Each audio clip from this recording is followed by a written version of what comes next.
LDF, UDF മുന്നണികൾക്കെതിരെ blackmail ഭീഷണി മുഴക്കി തൃണമൂൽ കോൺഗ്രസ് നേതാവ് പി.വി. അൻവർ വീണ്ടും രംഗത്ത് വരികയുണ്ടായി. നേതാക്കൾ കാട്ടിക്കൂട്ടിയ പലതിന്റെയും തെളിവ് കയ്യിലുണ്ടെന്നും വേണ്ടി വന്നാൽ അതെല്ലാം നിലമ്പൂർ അങ്ങാടിയിൽ ടി.വി. വെച്ച് കാണിക്കുമെന്നുള്ള മുന്നറിയിപ്പാണ് അൻവർ ഇപ്പോൾ ഉന്നയിക്കുന്നത്. നവകേരള സദസ്സിന്റെ പേരിൽ മന്ത്രി മുഹമ്മദ് റിയാസ് കോടികൾ പിരിച്ചെന്നുള്ള ആരോപണം അദ്ദേഹം ഉന്നയിക്കുകയുണ്ടായി. കൂടാതെ ഭീഷണിപ്പെടുത്തി പണം വാങ്ങിക്കൂട്ടുകയായിരുന്നു. കരാറുകാരെ ഭീഷണിപ്പെടുത്തുന്ന ശബ്ദരേഖ തന്റെ കൈവശമുണ്ടെന്നും അൻവർ വ്യക്തമാക്കുകയുണ്ടായി. താൻ വ്യക്തിഹത്യ നടത്താനല്ല തെരഞ്ഞെടുപ്പിലേക്ക് ഇറങ്ങുന്നതെന്ന് പി.വി. അൻവർ വ്യക്തമാക്കുകയും ചെയ്തു. മുഖ്യമന്ത്രിക്ക് നാളെ നിലമ്പൂരിൽ മറുപടി നൽകുമെന്നും പി.വി. അൻവർ പറയുകയുണ്ടായി. അതേസമയം തന്നെ തിരഞ്ഞെടുപ്പിൽ മത്സരിക്കാൻ പുതിയ രാഷ്ട്രീയ മുന്നണി രൂപീകരിച്ചതായും അദ്ദേഹം കൂട്ടിച്ചേർത്തു. ജനകീയ പ്രതിപക്ഷ പ്രതിരോധ മുന്നണി എന്ന പേരിലായിരുന്നു പുതിയ മുന്നണി കൂടുതലും രൂപീകരിച്ചിരുന്നത്. മാത്രമല്ല തൃണമൂൽ കോൺഗ്രസിന്റെ പിന്തുണയോടെയാണ് ഈ മുന്നണിയും. നിരവധി ചെറുകിട സംഘടനകളുടെ ആവശ്യമായിരുന്നു യഥാർത്ഥത്തിൽ ഒരു മുന്നണി രൂപീകരിക്കുക എന്ന കാര്യം. അവരുടെ താല്പര്യപ്രകാരമായിരുന്നു ഒരു മുന്നണിയുടെ കീഴിൽ മത്സരിക്കുക എന്ന തീരുമാനം കൂടുതലും ഉണ്ടായിട്ടുള്ളത്. നിലമ്പൂരിൽ ഉയർത്തുന്ന രാഷ്ട്രീയ മുദ്രാവാക്യം ജനകീയ പ്രതിപക്ഷ പ്രതിരോധ മുന്നണിയുടേതായിരിക്കുമെന്ന് പി.വി. അൻവർ വെളിപ്പെടുത്തുകയുണ്ടായി. ആദ്യം പാർട്ടി ചിഹ്നം അത് ലഭിച്ചില്ലെങ്കിൽ സ്വതന്ത്ര ചിഹ്നത്തിൽ മത്സരിക്കുമെന്നായിരുന്നു പി.വി. അൻവർ പറഞ്ഞിരുന്നത്. തുടർന്ന് വി.ഡി. സതീശന്റെ മനസ്സിലും ശരീരത്തിലും യഥാർത്ഥത്തിൽ അഹങ്കാരമാണ്. അദ്ദേഹം മുഖ്യമന്ത്രിയാകുമ്പോൾ കൈ പൊന്തിക്കാനുള്ള ആളുകൾക്ക് മാത്രമാകും കേരളത്തിൽ സീറ്റ് ലഭിക്കുക എന്ന രൂക്ഷ വിമർശനം പി.വി. അൻവർ ഉയർത്തുകയുണ്ടായി. കൂടാതെ വി.ഡി. സതീശൻ ഇന്ന് എടുത്തുകൊണ്ടിരിക്കുന്ന നിലപാട് 2026 നിയമസഭാ തിരഞ്ഞെടുപ്പിൽ തിരിച്ചടിയാകുമെന്നാണ് അൻവർ കൂടുതലും പറയുന്നത്. എന്തുകൊണ്ട് ശരിക്കും വി.എസ്. ജോയിയെ മാറ്റി?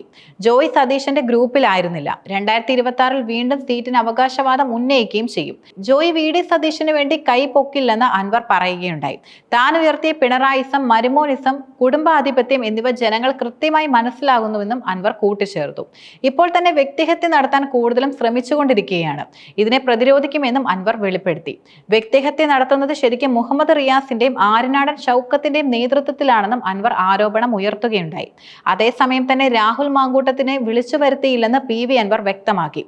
രാഹുൽ മാങ്കൂട്ടത്തിനെ വെട്ടലാണ് യഥാർത്ഥത്തിൽ കോൺഗ്രസിലെ അടുത്ത പണിയെന്നത്. ഷാഫി എന്തിനാണ് ശരിക്കും കളവ് പറയുന്നത്? രാഹുലിനെ ഷാഫിക്ക് വെട്ടണം, അതിനാണെന്ന് പി.വി. അൻവർ ആരോപിക്കുന്നുണ്ട്. മാത്രമല്ല മുഖ്യമന്ത്രിയുടെ കറിവേപ്പില പരാമർശം മറുപടിയും അൻവർ നൽകുകയുണ്ടായി. തന്നെ യു.ഡി.എഫ് കറിവേപ്പിലയാക്കിയെന്ന് മുഖ്യമന്ത്രിക്ക് നേരത്തെ ആര് വിവരം നൽകിയെന്ന ചോദ്യവും അദ്ദേഹം ഉന്നയിച്ചു. വി.ഡി. സതീശൻ പ്രഖ്യാപിക്കുന്നതിന് മുമ്പ് തന്നെ മുഖ്യമന്ത്രി ഇക്കാര്യം വെളിപ്പെടുത്തുന്നുണ്ട്. അതെങ്ങനെയാണ് ശരിക്കും നടന്നതെന്നും അൻവർ ചോദിക്കുകയുണ്ടായി.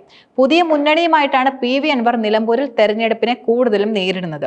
ജനകീയ പ്രതിപക്ഷ പ്രതിരോധ മുന്നണി എന്ന ബാനറിലാണ് പ്രധാനമായിട്ടും അൻവർ മത്സരിക്കുന്നത്.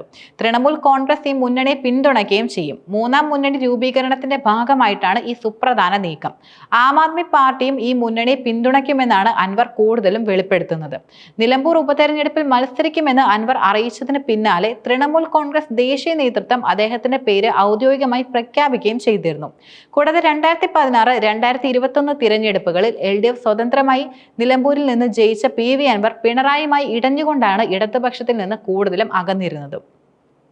മാത്രമല്ല ജനുവരി 13 എം.എൽ.എ സ്ഥാനം രാജിവെക്കുകയും ചെയ്തു.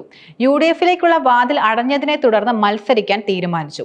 2011 ഏറനാടിൽ നിന്ന് നിയമസഭയിലേക്കും 2014 വയനാട്ടിൽ നിന്ന് ലോക്സഭയിലേക്കും സ്വതന്ത്രനായി മത്സരിക്കുകയും ചെയ്തു.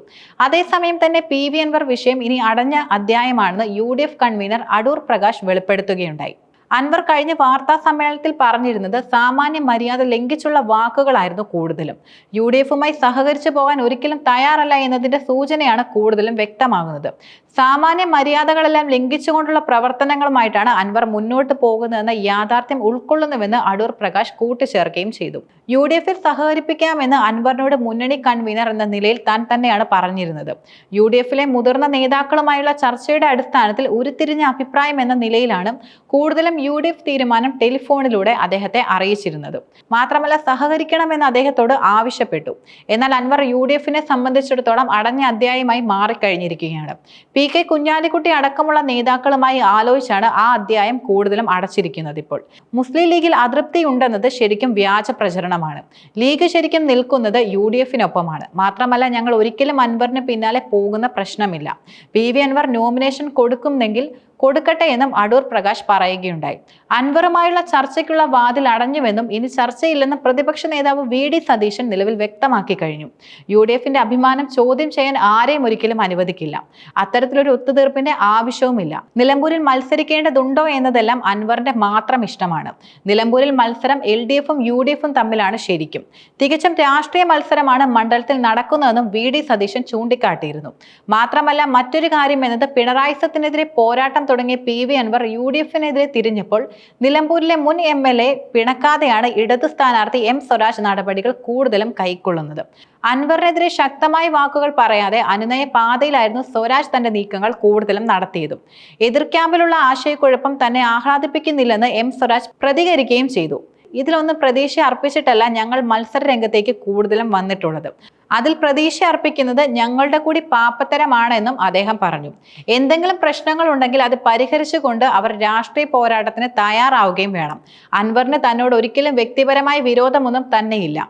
തെരഞ്ഞെടുപ്പ് സമയം ആയതുകൊണ്ടാണ് ശരിക്കും അൻവർ ചിലതൊക്കെ പറയുന്നതെന്നും സ്വരാജ് കൂട്ടിച്ചേർത്തു. എന്നോട് വിരോധമുള്ളയാളല്ല ശരിക്കും അദ്ദേഹം. തിരഞ്ഞെടുപ്പിന്റെ ഭാഗമായി എന്തെങ്കിലും പറയുന്നുണ്ടെങ്കിൽ തന്നെ ഈ സന്ദർഭത്തിലും സാഹചര്യത്തിലുമാകും പറയുക. അതിന് ഓരോന്നിനും മറുപടി പറഞ്ഞ് കലഹിച്ചു പോകേണ്ട ഒരു കാര്യം യഥാർത്ഥത്തിൽ ഇല്ല എന്ന് പറയാം. തിരഞ്ഞെടുപ്പ് സമയമാകുമ്പോൾ അതെല്ലാം സ്പോർട്സ്മാൻ സ്പിരിറ്റിൽ എടുത്ത് പോവുക തന്നെ വേണമെന്നും സ്വരാജ് വ്യക്തമാക്കി. മുഖ്യമന്ത്രി പേര് പറയാതെ ആക്രമണം തുടങ്ങിയെങ്കിലും അത് ഏറ്റുപിടിക്കാൻ സ്വരാജ് തയ്യാറല്ലെന്നാണ് പുറത്തു വരുന്ന സൂചനയും. അതേസമയം തന്നെ നിലമ്പൂർ ഉപതെരഞ്ഞെടുപ്പിന് പിന്നിലെ കാരണം PV അൻവറിന്റെ വഞ്ചനയാണെന്ന് LDF കൺവീനർ TP രാമകൃഷ്ണൻ വെളിപ്പെടുത്തി.